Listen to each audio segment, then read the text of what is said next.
Courage, as Aristotle wrote, is the highest of human virtues, because without it, we are unlikely to practice any other virtue.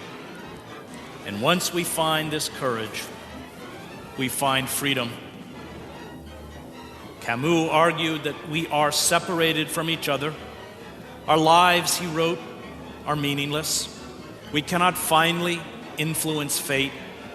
We will all die. Our individual being will be obliterated.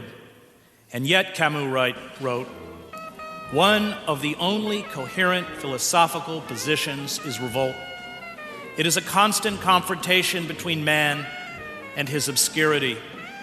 It is not an aspiration, for it is devoid of hope. That revolt is the certainty of a crushing fate without the resignation that ought to accompany it. A living man can be enslaved and reduced to the historic condition of an object, Camus warned. But if he dies in refusing to be enslaved, he reaffirms the existence of another kind of human nature which refuses to be classified as an object.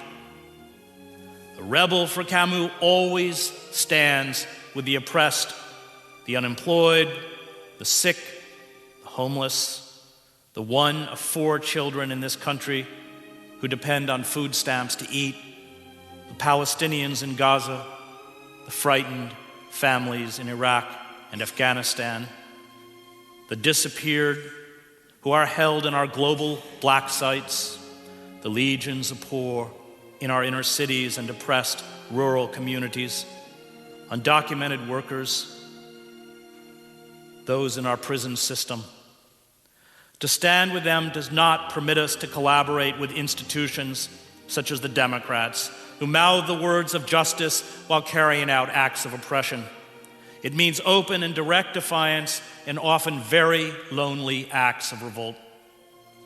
The power structure and its liberal apologists dismiss the rebel as counterproductive. They condemn the rebel for refusing to compromise on justice. The elites and their apologists call for calm and patience.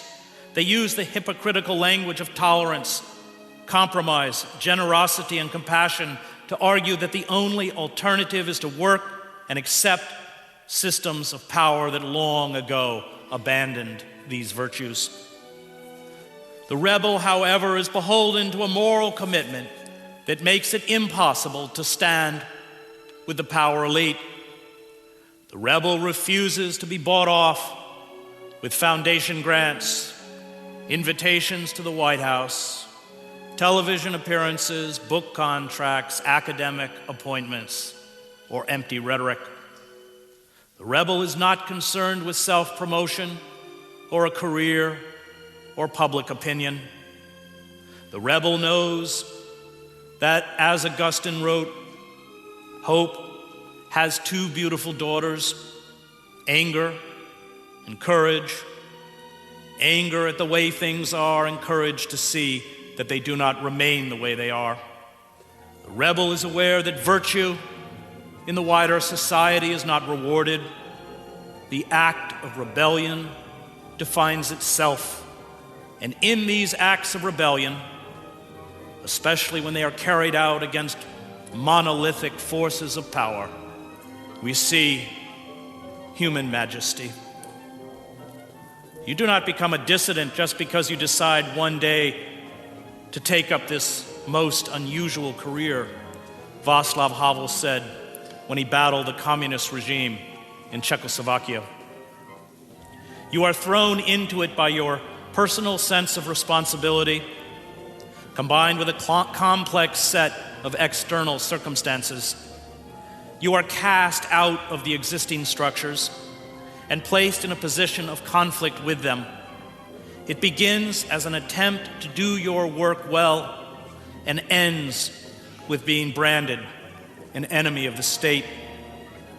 The dissident does not operate in the realm of genuine power at all. He is not seeking power. He has no desire for office and does not gather votes. He does not attempt to charm the public. He offers nothing and promises nothing. He can offer, if anything, only his own skin, and he offers it solely because he has no other way of affirming the truth he stands for. His actions simply articulate his dignity as a citizen, regardless of the cost.